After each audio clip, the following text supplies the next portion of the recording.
Hello everyone and welcome to the Power 9 Podcast. My name is Mick, I'm one of your hosts alongside the magic god, Cass Ang. Morning, everybody. Yeah, morning is... It's terrible. Yeah, it's too early in the morning and we're starting like right before a PPTQ is going to happen in the store. For those of you who don't know, we are recording this right on the heels of the finals. Or not the heels of the finals, the foot of the finals. Day 2 is over and we're looking into day 3. So we don't have all the answers. But today's episode is all about, shall we ban the cat? How do we skin that cat? There's 100 ways to skin a cat. But just need one, right? Yeah, just need one. Okay, but before we get into that, how's your morning? How's it? We took a long break. Yeah. So, I mean, I was here prepping the store at like 1 a.m. moving the tables and chairs with Mark, you know. So the thing is, I closed the shop. I was working yesterday, and Mark was sick. He said he'll close the account. So I was like, okay, that's cool. Then Ben came, so we had a beer and stuff. Okay. And then Mark came, so I was like, okay, you know what? After I'm done with my beer, I'll go out and check the store. And then Mark was like saying, oh, you know, I actually got to prepare for the PBDQ stuff. Then he started moving tables and chairs like alone in sadness. So I was like, dude, why? If you're going to do this, why don't you tell me earlier? Then you arrive a bit earlier. And then we both do it together or ask Jin how to come along and, you know, more hands on deck, all right? So then I asked him, so you're planning to do this alone? It's like, yeah, I was planning to stay here until like 3 a.m. I was like, why? Why you want why? to do that? Yeah, so I didn't have a lot of sleep, like 4 hours of sleep, I think. Oh, great. Yeah. Are you working today? No, man. No, you gotta go I don't think I'll stay for the stream either, like the PBDQ stream. No, I've got Jeffrey with me. Oh, yeah, because Jeffrey is qualified, right? Yeah, Jeffrey qualified already. But I think we're going to need some breaks along the way. Hopefully, we'll be watching a lot of Jeskai Sahili decks, which end games on like turn 6. Just comboing out their face and like, there's a handshake. Yeah, okay. You know. That's what we saw the other time, like turn 4 and turn 5. Yeah, but I don't... Balls to the wall, man. It's still balls to the wall, right? Like, you know, if your opponent has that one answer and then you're back to like top deck mode, it just feels bad. I think I watched the Sahili deck play the top deck mode. Oh my god, it just feels bad, man. It's bad. Bad. I like the tempo version though. The 4C. The green, the 4 color one. Yeah, I like the 4C tempo version where they have like the aggro tempo plan instead of just combo. I like the version of the deck way more because it's a decent plan B instead of just, hey man. The plan B is the Sahili, right? Yeah, like the plan B is Sahili and the plan A is like the tempo. And even I think Jerry Thompson was explaining to LSV that he loves the tempo version and he may have boarded the tempo into tempo way too much instead of like protecting combo pieces in sideboard. So that's why he lose. Yeah. But he made the money, man. He made the money. Got $1 money. Okay, so if you haven't guessed yet, you're listening to the Power 9 Podcast every week. You can find new episodes on power9podcast.com as well as mtgcast.com and on iTunes. You can find us on YouTube. I know I've been very lazy. I haven't been making even like the YouTube version of the podcast, which is basically just a blank picture with audio. But when your podcast is about an hour, it actually takes a good hour for you to render audio with video, which is damn weird because it's a static image. But hey, who knows? I don't know how videos work. Whatever. Alright, we are going to talk about the cat. But before that, like every episode, we'll talk about our week in Magic. Yeah. So how? What did I play this week? You gotta play Modern? Yeah, I played Modern. I got wrecked on stream as usual. Oh yeah, I don't watch the stream though. Wait, who was I playing against? Oh yes, I was playing against... Wait, I can't remember who was my first opponent now. But I remember getting like utterly destroyed, I think. Like destroyed or... like as bad as the previous week where I had 2 lands and I fetched and cast Shadow of Doubt. Yeah, that kind of wreck. Yeah, so but the rest of my games were fine. I beat a Tron in the Green-Black Rock because finally. Both me and my opponent make a mistake. So my opponent goes Prismatic Star turn 1 and then I have Pitting Needle on my hand. So, you know, being the anxious spider, I cast Pitting Needle and then Prismatic Star. So I didn't say anything, I just named it. And then we play, and then I basically had him, in the long story, I had him locked down. I had Ghost Quarter him like 2 times, Fulminator Mage like 1 time. Okay. Strip his hand with multiple Thoughtseize and Liliana. And then at the end of the game, when I won game 2, and I basically went 2-0 against the Tron player, a spectator, a friend was like saying, you guys both messed up. Because you named the star, but he can still activate it because it's tagged onto a mana ability. Huh? So the star, the star is a mana ability. Yeah, so the star is the draw source, the draw card, sacrifice and draw a card and add mana. So Pitting Needle can't affect mana ability, so it's actually tagged on along with it. It's not a separate line. I believe so. Really? I mean, that's what I was told, but I was too tired to like double check. No, man, Prismatic Star is an activator ability.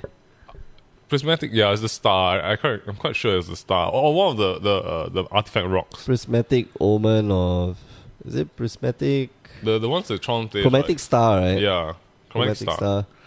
No, Chromatic Star is Man, that's not a mana ability. It's not? That's not a mana ability. Okay, then that's, I made the right call. I was blindsided by the comment, but all I knew is that I lucked out, man. Every turn that I was about to go online, I like top deck like a Ghost Quarter or like a Fulminator Mage. But the reason why my Fulminator Mage count was so high is because I haven't bought my Damnations and Maelstrom Pulse. So I put 4 Fulminator Mage in my sideboard. And then just like view. So I was just like, here you go, here's my sideboard. Thank God it's good against Tron. Oh man. Yeah, but I'm gonna change the Arzan this week. I think it's slightly better. Yeah, I mean Siege Rhino, Voice of Resurgence, Path makes the deck a lot better. Just the good stuff. Good stuff up. Good stuff. Abzan. The Abzan good stuff deck. Yeah, I like the deck a lot. I think it suits my playstyle because I'm using money to cover up my weakness. My weakness of not thinking through my plays. Just slam the Rhino. Here's a $200 card, bro. You have an answer to it, But actually, I do like the play. It is very versatile. It goes control to mid range, and there's an aggro option. Like if you draw a certain sequence of hand, yeah. So the tech that I saw, somebody replaced Green Flares of Voice of Resurgence because of Fatal Push, and I kind of like the idea, being able to get a token out of it anyway. Yeah, exactly. Fatal Push, it's fine. I still feel like Voice of Resurgence is still good. Like I don't understand why Grim Flayer made the cut. Grim Flayer, I understand, like becomes a 4/4, so it's like a Tarmogoyf that grows. Yeah. But how often do you get all those stuff in the graveyard? Like you have Thoughtseize. Yeah. You have. So Inquisition is your sorcery. You've got Dismember, which is instant. Your Fatal Push is instant. Abrupt Decay. You've got your fetch lands. Yeah. And then you're assuming that one of your creatures die. Yeah, assume your creatures die or one of the Lilianas get, taken up by your hand in Inquisition cause leg or combat damage, right? So, but that's like, that's very iffy, man. But after playing this kind of deck, what I realized is that because your land count is a decent, about half of your deck is about 25 land count. Green Flayer is actually a pseudo Dark Confident that needs to attack because with the attack it grows bigger. Secondly, it does quite a fair bit of damage unblocked or blocked.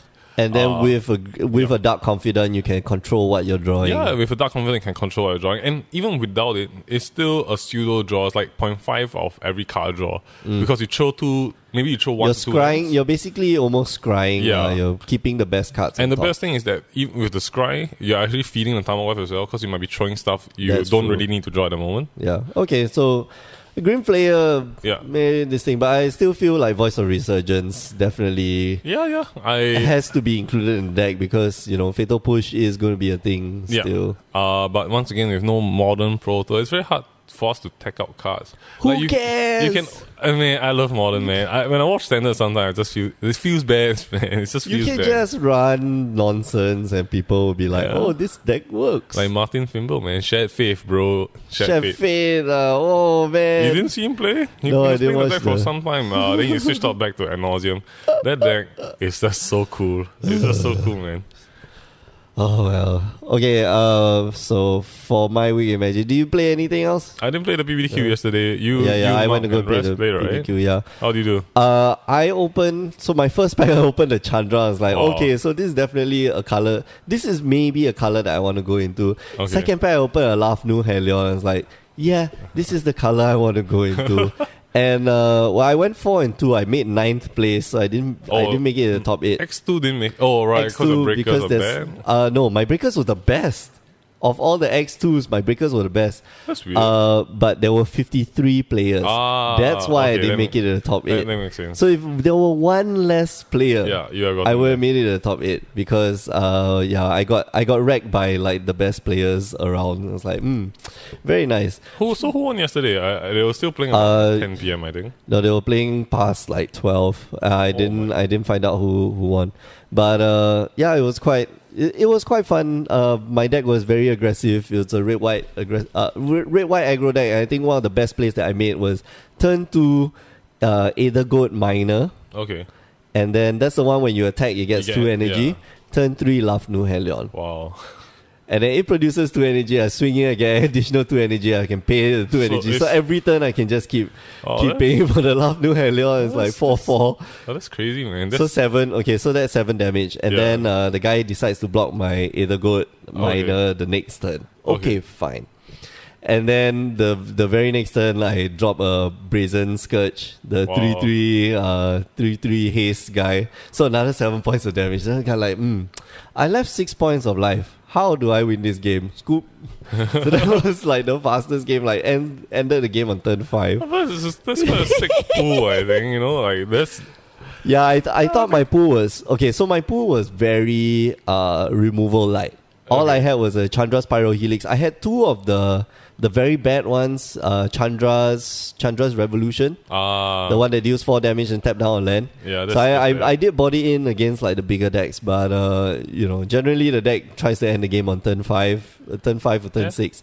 And if I hadn't end the game by then, they're like, sure, I lose. It's okay. But I mean, Chandra, regardless of what you score when you open Chandra, I think covered some fair. Covered some of it. Opened a Rishka in one of my price packs. You opened a Rishka as well? Yeah, Rishka. Wow. I mean, everybody thought Rishka was kind of I looked at the card, I was like, this card.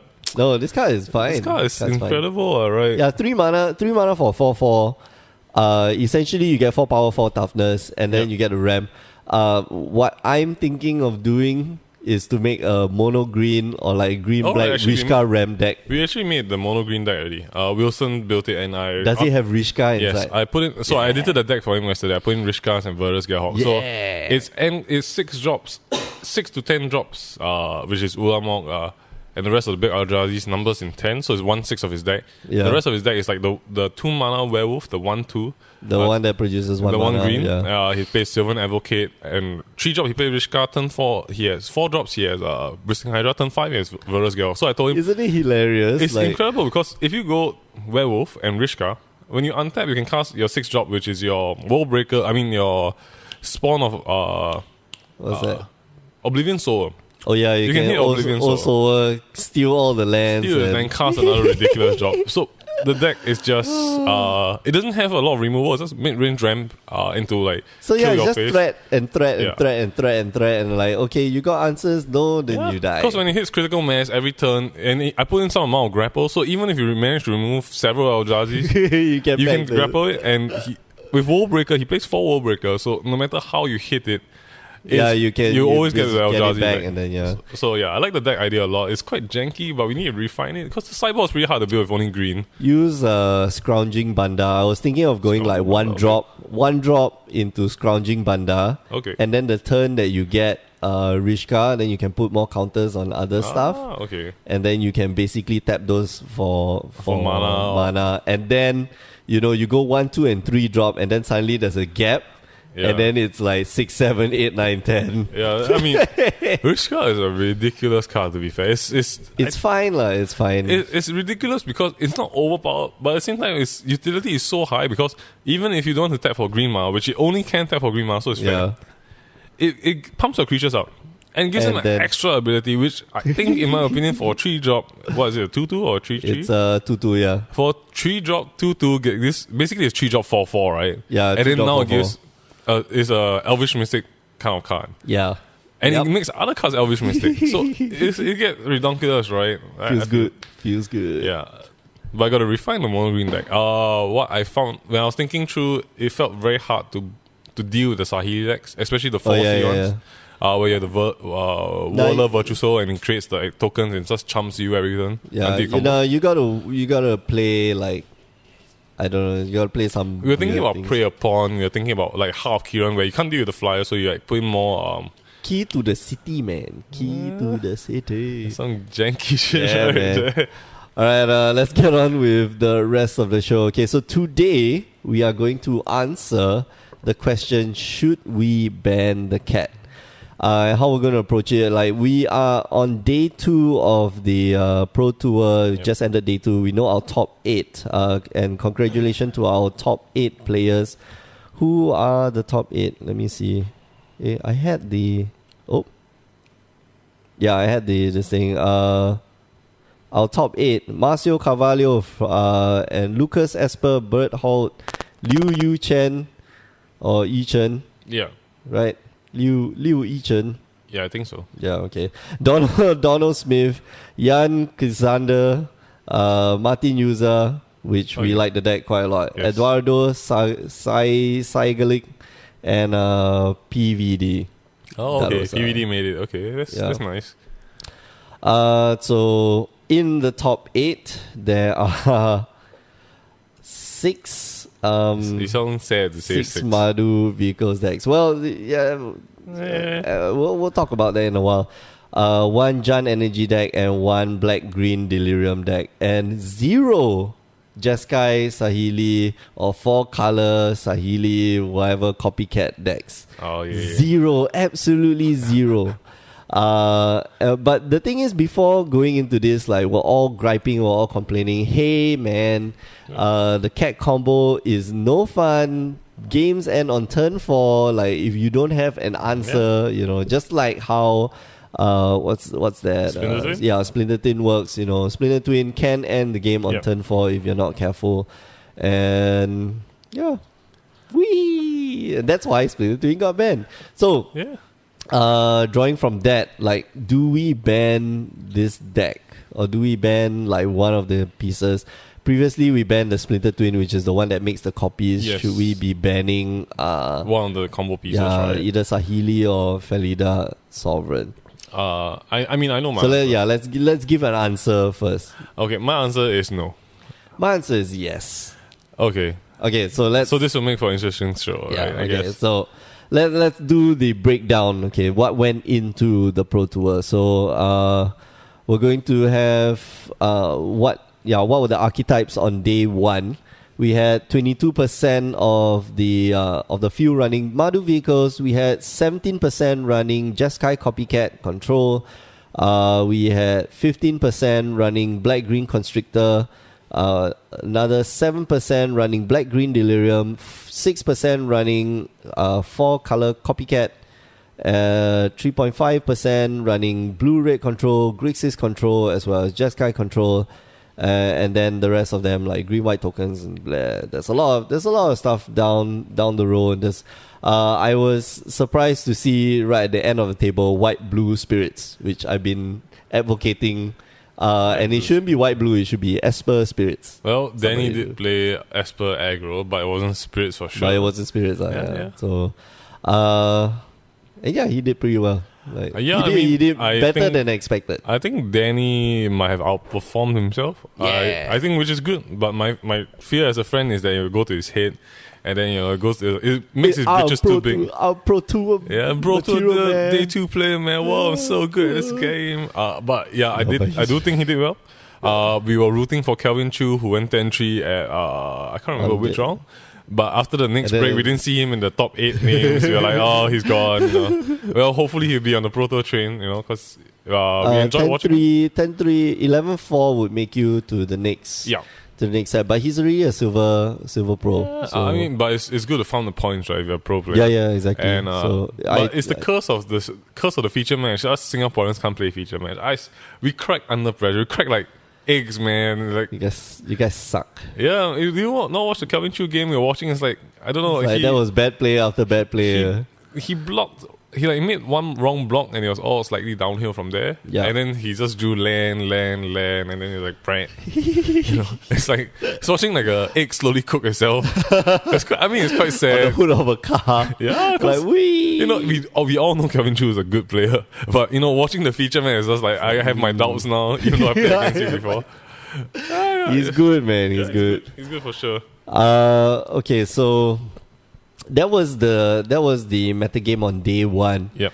And well, we see that the top two decks, Madu Control, the top three decks and the decks to beat, Madu Control, Jeskai Copy Cat, and Black Green Constrictor. Like, these were the decks that we expected to see going in. Maybe Madu Vehicles definitely we were expecting to see, because that was just a hard counter to Jeskai Copy Cat, and just depended on how many copycat decks you would face. And we had this discussion, or like me and Joshua had this discussion between Madu Vehicles and Black Green Constrictor. Okay. Like, which one is better? And we came to a consensus that, the Black Green Constrictor deck has bigger, it's just as aggro, the nut draw is just as aggro, and your creatures are bigger. Okay. So the question is, why would you run Madu Vehicles over Black Green Constrictor? Just that there are some okay, I mean, in a vacuum, if I mean, from what we see in the metagame, so the pros understood the metagame that will be appearing, and the various matchups. So I mean, in my mind, when I think about non-nut draw based on just creature value and in terms of plays, I do actually feel that the Madu Vehicle has much more room for diversity in their plan, and they can go pure aggro, but they can go late game. Like later. But the late game isn't as fantastic as like the black green. Yeah, the black green late game is like. But usually with the type of 7-card hand keeps that the pros are getting, and them being pros and drawing quite well, usually the black green. Are you suggesting that they're palming cards onto the top of that? What I'm suggesting is that they're there. 7-card palm. What I'm suggesting is that they're there because they're lucky. They're lucky enough to give us a good feature match, but actually drawing non-lands all the time and flooding out. But yeah, I mean, based on what I saw, usually the Madu Vehicles put enough pressure on the board where the black green has to chump with his Constrictor early on. Before he gets like his Walking Ballista, and even if he has a Walking Ballista, he needs like 4 mana to just keep. Yeah, to keep it alive from non-shocks. So usually most of the time it puts enough pressure that they have to trade at a disadvantageous position, and by the time they get like their Gear Hawks or anything else, it's a bit too late. Yeah, which is why I'm wondering, like, so when I watch they can consistently do that. They can put pressure on the green black. But my when I saw the deck list, my only question was, if you're a pro and you knew that the Madu Vehicle is going to be quite represented, why is there not enough Yahini's expertise?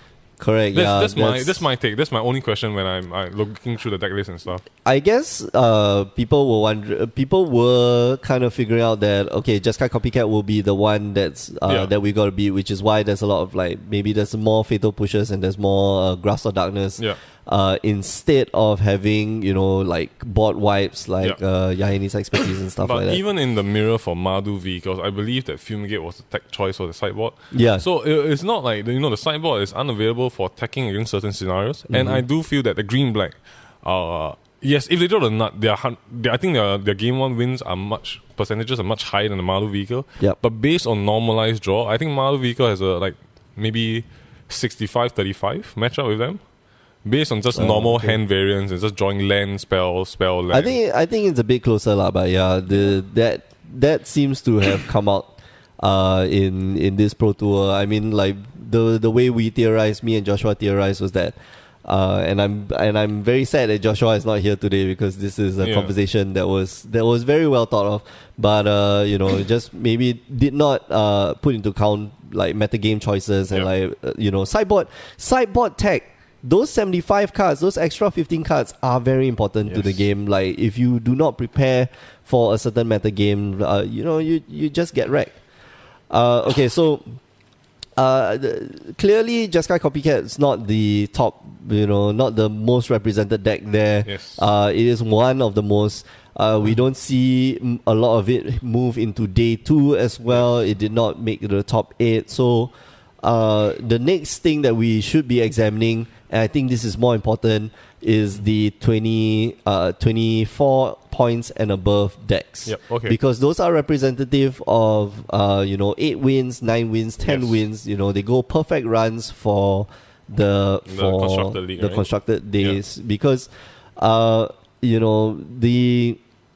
Pro Tour isn't just about constructed. The Pro Tour is about drafts, and those people who make it a top 8 are the ones who know how to draft. Yes. Marcio Carvalho is the draft king. He is last year's, I heard. the X1 per limited, limited king or something like that. Yeah. So throughout the entire year, he lost one limited round during all the pro tours that he attended. Yeah, it's insane. Insane. He only lost one game. He's the king, lah. Yeah. So yeah, that's the nature of pro tour. So we might not see like those top 8 decks make it there because you might not do very well at I mean I do feel that if you're making day 2 and you plan to, because you're already there, you should have practiced draft.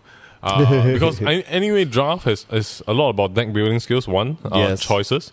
You don't have to do the L2 of drafting where you're trying to soul read what your opponents, your left and right, are taking in terms of colors.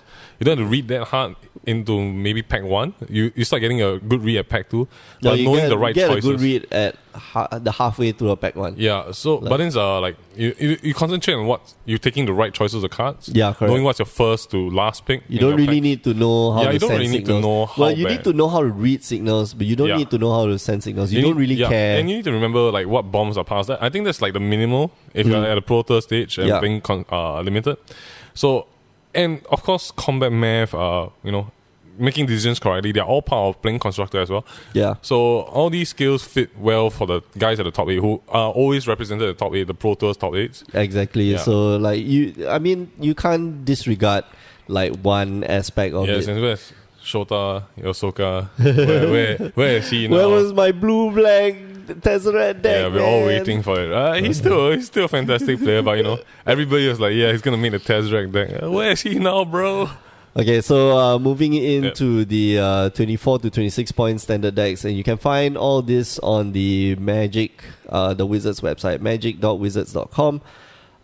So first up on the list is Madu Vehicles piloted by Donald Smith. Secondly is Madu Vehicles piloted by Ryan Cubitt. Thirdly is Madu Vehicles piloted by Paulo Vito Damo da Rosa. And then finally we have a Jeskai Copy Cat control by Japanese Fujimura Kazuaki. We have another Madu Vehicles deck. We have another Madu Vehicles deck. We have, interestingly, a Sultai Delirium deck. Okay. This one is cool. This is one of the decks. This was what I was thinking of when I was I don't have the good idea of what the deck list run. Sultai Delirium, Planeswalker, it runs 2 Liliana Last Hope, 8 creatures only, 2 Ishkanas, 1 Noxious Gearhulk, 2 Tireless Tracker, and 3 Torrential Gearhulks. Okay. Sorceries, it runs 2 Pick the Brain, 4 Traverse Overwall, and then the rest of it is just control elements, negates, fatal push, glimmer of genius, grapple the past, grasp with darkness, to the slaughter, disallow, overwhelming. So it's just mid-range good stuff, so tight, right? Like exactly. All the Gearhulks, all the removals you can ever fit in. Best Black Planeswalker that you have available. Yeah, right exactly. So I think I like the idea, but it's kind of... And then 3 Vessel Nacency. It's kind of pricey for a deck, right? I mean, like... yeah, but look at it. He made, like... This is a 26 point deck. It feels like... Though like, points? thinking of, like, the variant, it feels... 24 points. Feels kind of bad, man. Like... Tireless Trackers, just, flat out... Suddenly, lie down to shocks, just like, roll over, try not to cry a lot. I like the deck. How do you think you get Delirium, man? You gotta let your Tireless Trackers die. They're like they're the come please hit me. They got a target on them. So like you like, hey bro, attack me, man. I'm gonna block, man. Don't give me Delirium. Are you gonna block my attack? You looking like slyly. Come, block, bro, block. Lisha Ten was piloting a Madu Vehicles deck as expected. Well, I was half expecting him to do combo because he is a combo player. Another Madu Vehicles deck. Green-white tokens, Pascal Maynard. This one's also very interesting. It's got quite a few creatures, but yeah, it's just green-white tokens. Black-green Delirium by Sean McLaren. Okay. Madu Vehicles again by Nakamura. Black-green Constrictor, Brad Nelson. Another Madu Vehicles. Black-green Constrictor, Madu Vehicles. Black-red aggro. This one is Sebastian Pozzo. It's the same. It's not the Indian finish dude, but it's the same deck. 3 Chandras, 4 Inventor's Apprentice, 4 Bomat Courier, 4 Forerunner Slaughter, 4 scrap heap scrounger, 3 pianala. Does it have... Oh, it doesn't have... what do you call it? Key to the city. Yep. That is a travesty. Man, you just love the card too much, right? Yeah, no, that card is good. The card is good, no doubt. But the deck is solid without Key to the City. Another black red aggro. Another Mardu vehicles, and that's it. So that's primarily Mardu vehicles, and then one-offs of other stuff. So it's 1 in 24 copycat, like 18 24 Mardu vehicles, and then the rest one green white, 2 red black, then Lily, 2 this thing. So and 1 Sultai. 1 Sultai Delirium. That was like, oh man, how did you make it into this? That's the important one, right? So it is impressive. These decks are impressive, and Mardu vehicles was obviously the I guess we've rationalized this, like why the Jeskai Copycat deck isn't in the top 8 or isn't even in like the 24 pointer decks. It's because Mardu vehicles was so rampant, and Mardu vehicles is how do you say it? It's it's just good, I guess. It is fantastic. A very good what you call it? It's a metagame choice. It's a very powerful metagame choice. I mean, and which is why, for me, I've derived at the conclusion that Copycat or any one of the pieces of Copycat won't get banned. And actually now I take the reverse role, because when we talk about banning of cards, my staunch belief in the past videos, if you've been keeping up, is that banning should occur when cards are too oppressive. Whereas mixed stance has always been, we will work around the problem and we'll eventually evolve a meta game to beat the card. It's the free hand market. Yeah, the laissez-faire. In the invisible hand, right? The invisible hand theory, right? The market will correct itself. Yeah. So I've always been the other way around, but this time around, with reverse, I agree. The market has corrected itself. I feel that it shouldn't be banned, but Mick feels that it should be banned. So we're kind of reversed now. Okay, so it's kind of a weird proposition, I think. Yeah, okay. So the market, we have seen the metagame has fixed itself. Correct.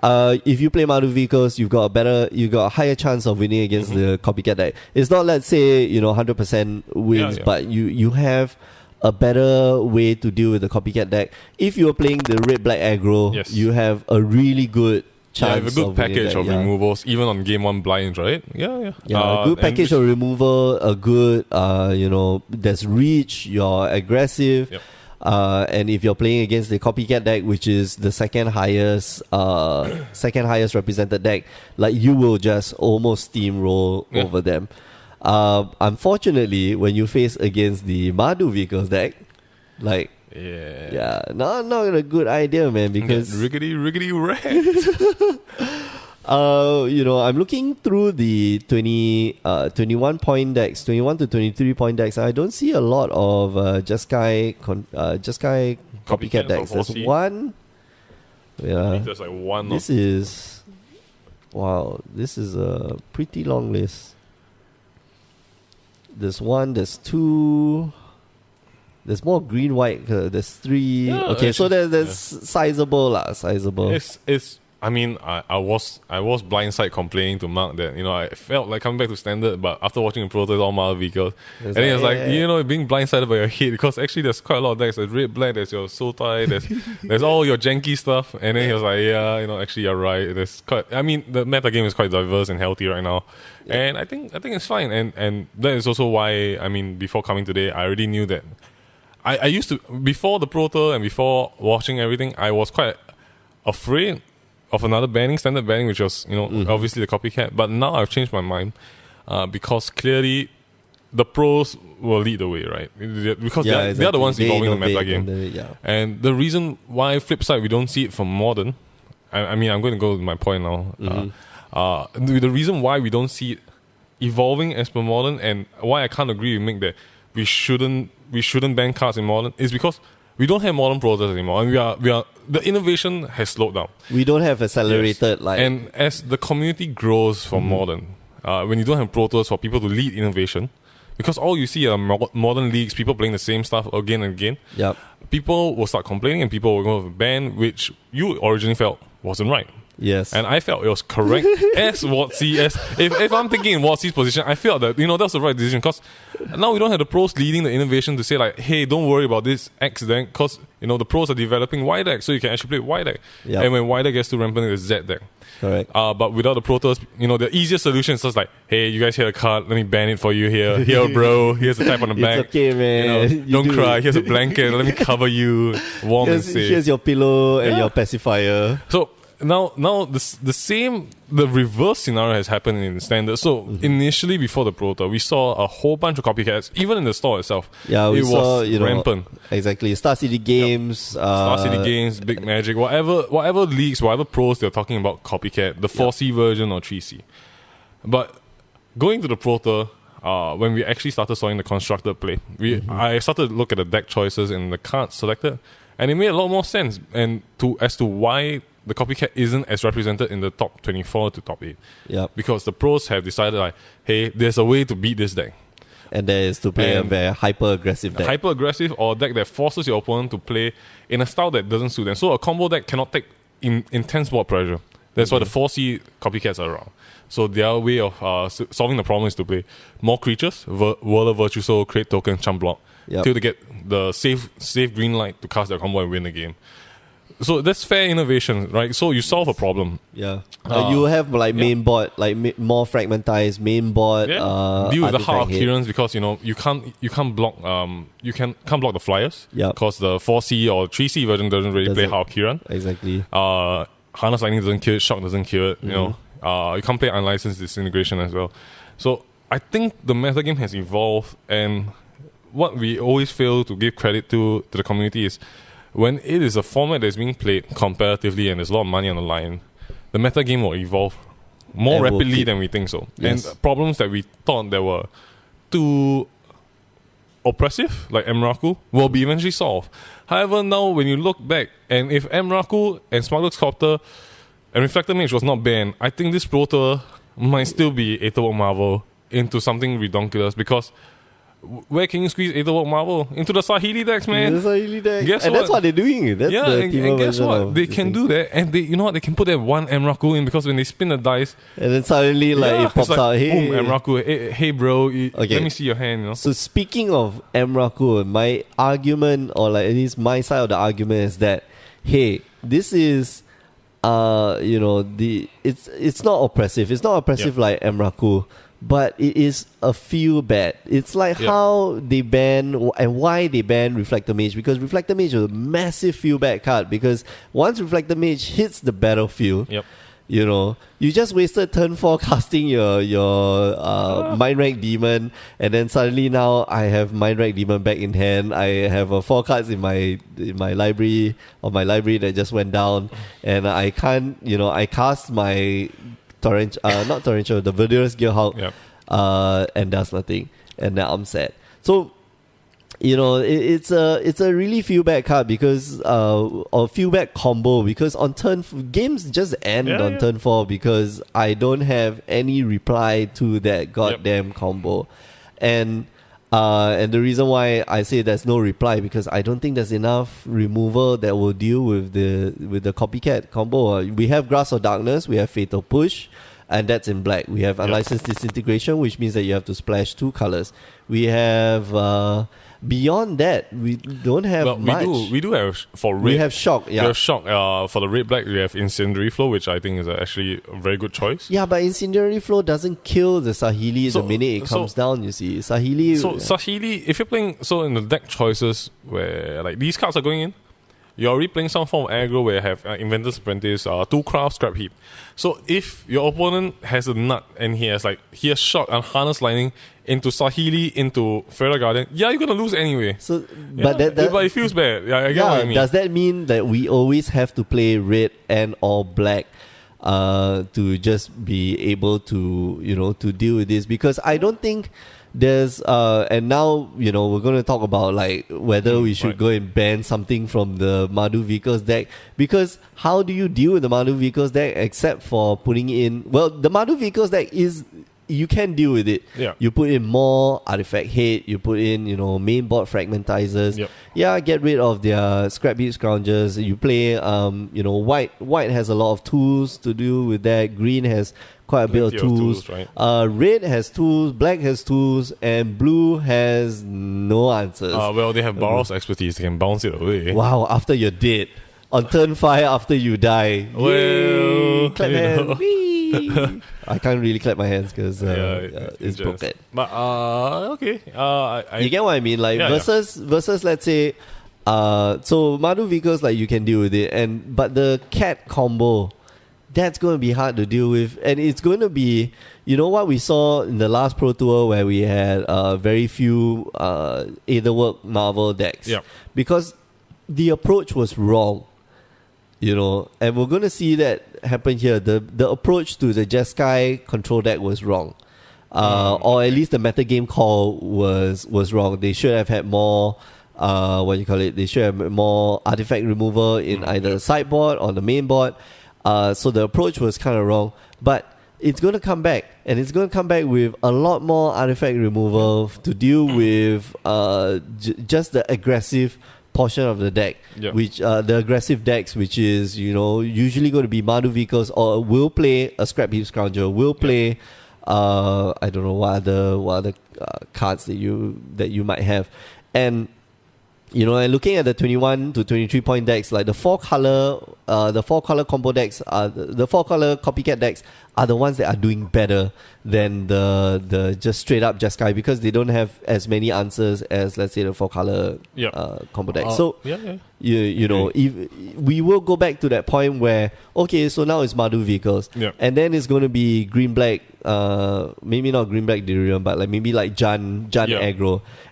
But then it's going to come back to, hey, we got copycat deck, right? And then I feel it's going to be like the dominant deck again, like how Aetherworks Marvel was oppressive B for this. Well, and then we talk about Emrakul, like why we ban Emrakul, right? Yeah. So I don't. If you're new to the Powerline podcast, I don't play a lot of Standard, but the one time I played it, I'm going to tell you the story in the shortest form possible. I had a dominating board state. I was going lethal next turn. My opponent spun the wheel, and he got Emrakul. And I flat out lost the game because I saw the exact way he would control my turn.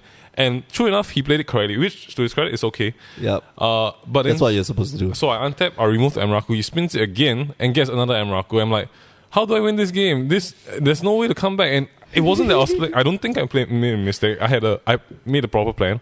I played the aggressive game one. The minute I saw the land base, I was like, okay, I need to go hyper aggressive. I need to beat him before he spins one Emrakul. I think he spins 2 in a row, and I'm just like, okay, now I'm basically dead, right? Okay, so Emrakul maybe there's a level of oppression because the card's ability is too high, and there's an engine to basically churn it out and cheat his way into the game with the least amount of resources kept, right? And now, when we look at Copycat, so when we look at the metagame call and we decide, if I'm Motzi or a game developer, and I feel that something's too oppressive, I would look at the metagame. The metagame is basically our stats of whether something is healthy or not. And the reason why Madu vehicles is so rampant, and even green white is present, and red-black, is because their aggro plan is solid. And what the 3C Sahili copycat decks can't handle is an overwhelming board state. Because you can't land a Sahili into a blank board when your opponent has Hal Kiran or some other creatures, or Scrap Heap Scoundrel with a turn 1 2-craft exemplar or whatever. Yeah. So you now have to change the board state where they have to be drawing shocks, they have to be drawing harness lightnings. They can't even draw a proper counter spell because the deck plays around. It doesn't really have a lot of counterspell target. Yeah, you can disallow something, but a Cultivator's Caravan will hit you for 5. That's a truck. That's 1/4 of your life.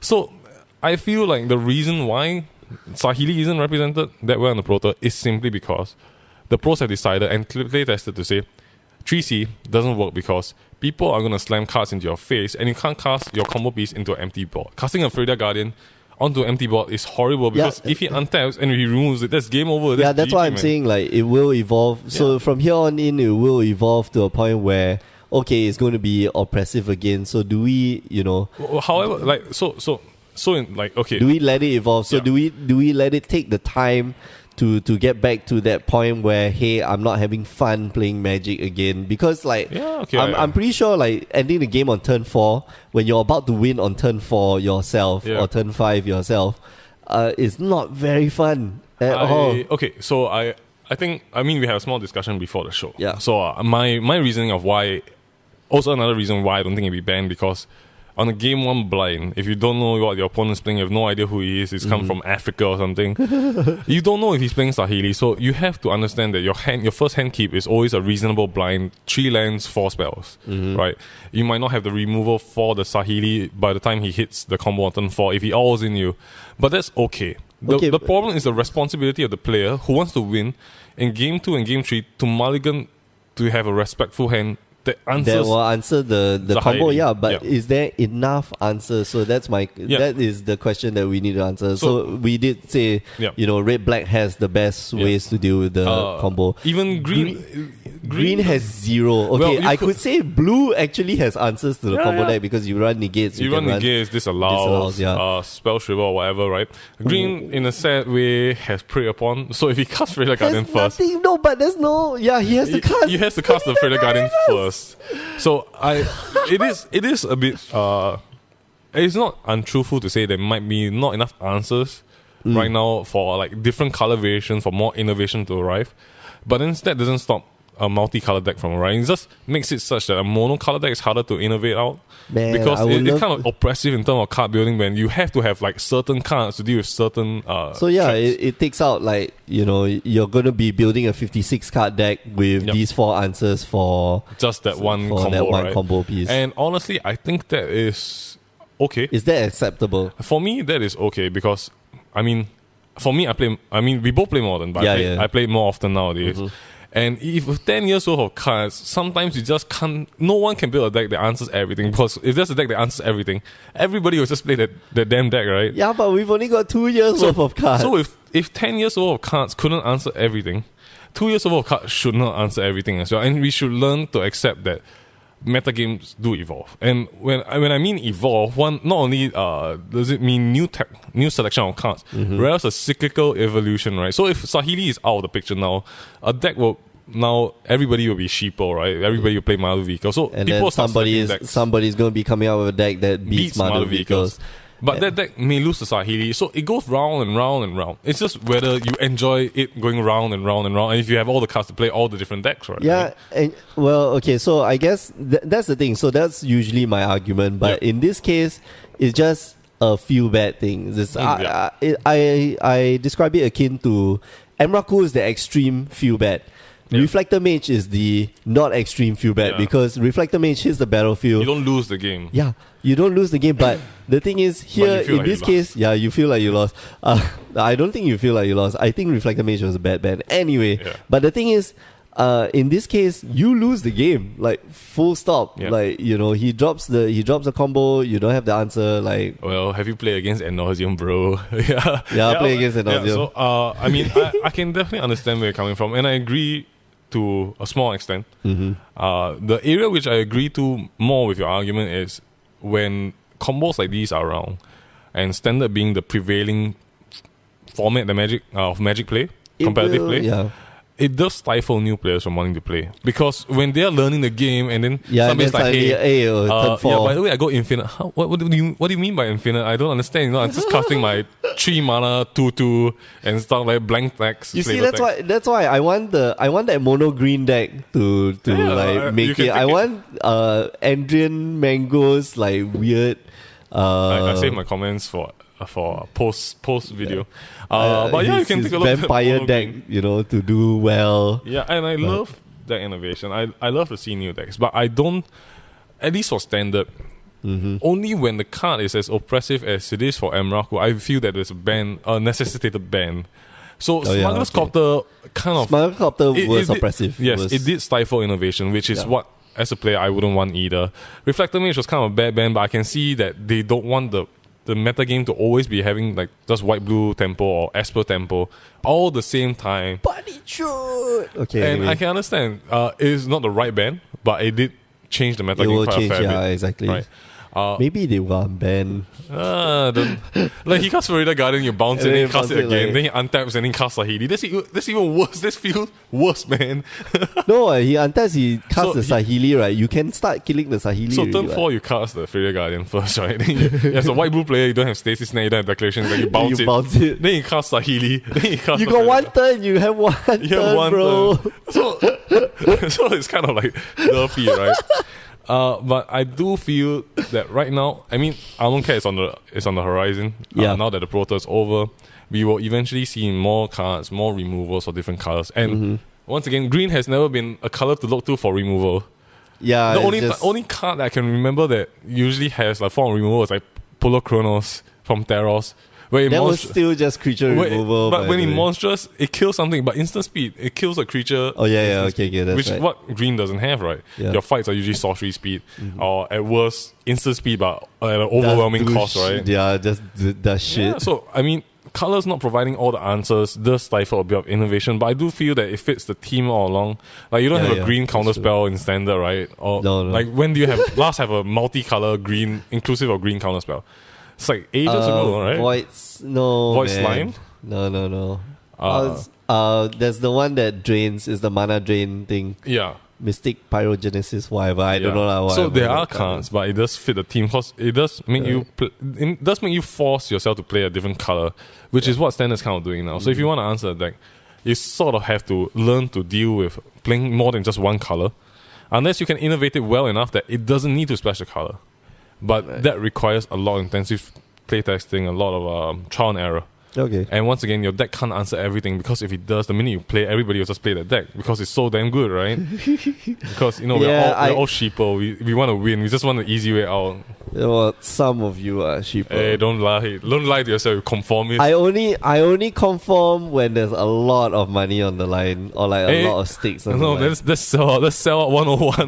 WMCQ and what's the other one? What's the GPKL? Yeah, these are the two times I sold out. This still sell out, man. A sell is a sell. Even WMCQ, the modern WMCQ, I went like some crazy jank deck because I knew by round 7 I would have to leave. So well, then that's kind of, I mean, that's your choice. But I'm saying that if you're a supporter of the jank, you can't conform and say I didn't cop out. You did. You copped out. That's the end. I copped out. I know. That's what I said. Yeah. Okay. So let us know if you agree with either of us. I still hold my stance. Like I don't think it's still a feel bad card, but you obviously feel that the market has. Hey man, I've been destroyed by Turn 1 Blood Moons many a times. I've learned to cope with it. I've learned to sit down and say this is not my fault. This is just how it is. The game. This is the game.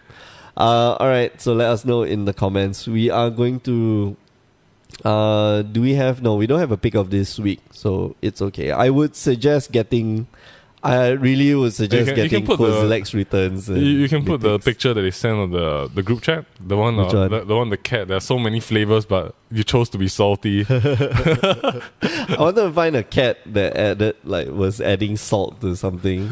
So yeah. Alright, we're going to end the show here. Thanks for listening. Remember, you can find new episodes of the Power 9 Podcast every week, power9podcast.com.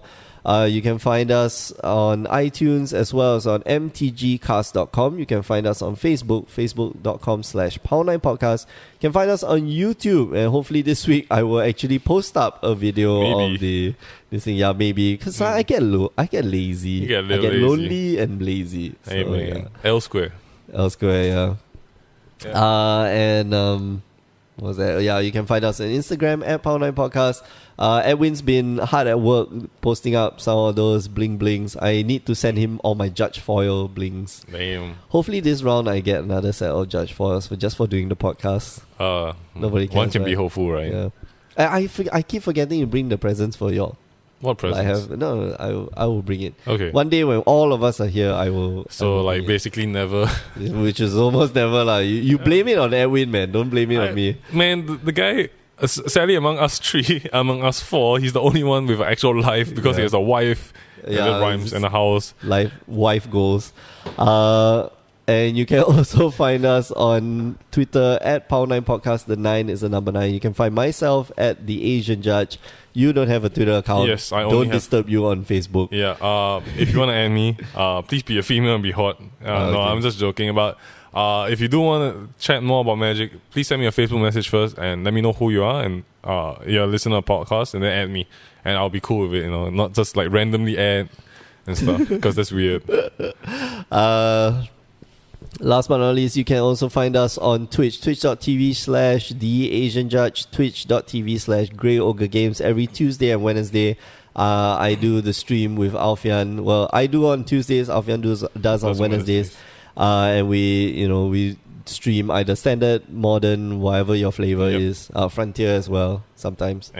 How's the Frontier crowd coming along? Okay, right? Is dead?